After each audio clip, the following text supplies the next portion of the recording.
Before clocks learned to hurry people, before graves were stacked like forgotten debts, death was not cruel.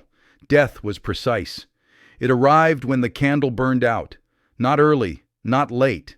It took the old when their stories were finished. It took the sick when their bodies had surrendered. It took the reckless when the road ran out. And when death came, it came alone. No fear, no drama, just a hand on the shoulder and a door opening. But there was one man who did not believe his candle should ever go out. His name was Kolayi, and Kolayi believed time was something you could borrow. Kolayi was not born special. No thunder cracked when he arrived. No spirit whispered his name. He was simply clever. Too clever. As a boy, he learned how to escape punishment. As a young man, he learned how to escape debt. As an adult, he learned how to escape truth. If a problem stood in front of him, he stepped around it. If danger reached for him, he smiled and slipped away. People admired him. He has luck, they said. But luck had nothing to do with it. Kolayi planned his escapes. And when sickness came for him the first time, he planned that too.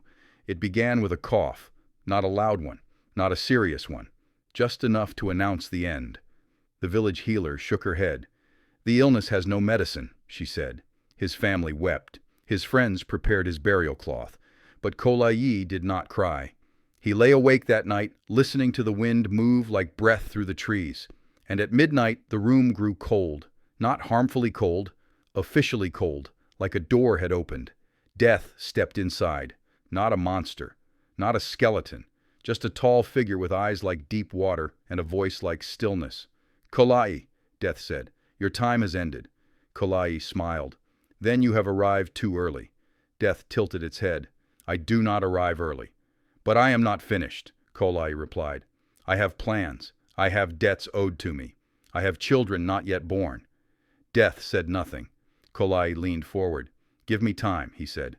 "Just a little." Death studied him. No one had ever asked that before.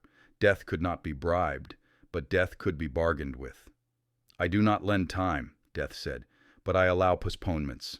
Kolayi's eyes shone. "What is the cost?" Death replied calmly. "You may live 7 more years, but they will not be free." "What will I pay?" Kolayi asked. "Not now," Death said. "Later." And just like that, the cold lifted. By morning, the cough was gone. The healer gasped. The villagers whispered. Kolayi had cheated Death, or so he thought. Kolayi did not waste his borrowed time. He became rich. He traded cleverly.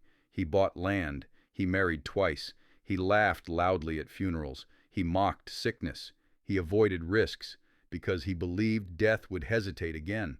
But strange things began to happen.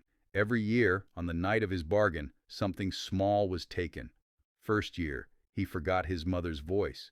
Second year, his favorite food tasted like ash. Third year, his youngest child did not recognize him. Fourth year, mirrors began to blur his face. By the fifth year, people felt uneasy around him. "It's like he's already halfway gone," they said. Kolayi ignored them. He still had time. Death returned early, not to take him, but to remind him. "You are spending recklessly," Death said. "I have years left," Kolayi replied. "Yes," Death agreed, "but interest accumulates." Kolayi laughed nervously. "I'll pay when the time comes." Death's voice deepened. "No one ever pays in full." On the last night of the 7th year, Kolayi locked his doors. He surrounded himself with wealth, gold, cloth, food, as if death could be impressed, as if death could be delayed again. At midnight the air stilled. Death arrived. "It is time," Death said. Kolayi fell to his knees. "I'll give you everything," he begged. "My land, my wealth, my name." Death shook its head. "I do not collect possessions," it said. "I collect balance." Then Death opened its ledger, and Kolayi understood. The 7 years had not been borrowed, they had been advanced. And the cost was not money. It was time taken from others. Every extra breath Kolayi lived had been stolen from someone else. A child who died too young. A woman who never reached old age.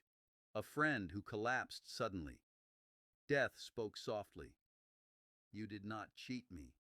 You cheated the world. Kolai screamed. Death reached out its hand and took back not 7 years, but 20. Kolai aged in seconds. His body folded like old paper.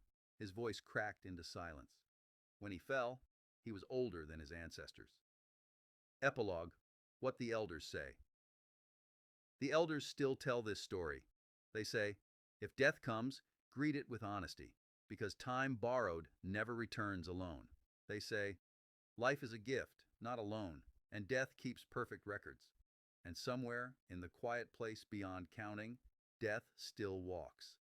Patient, exact, waiting. Because no matter how clever a man is, death always collects with interest.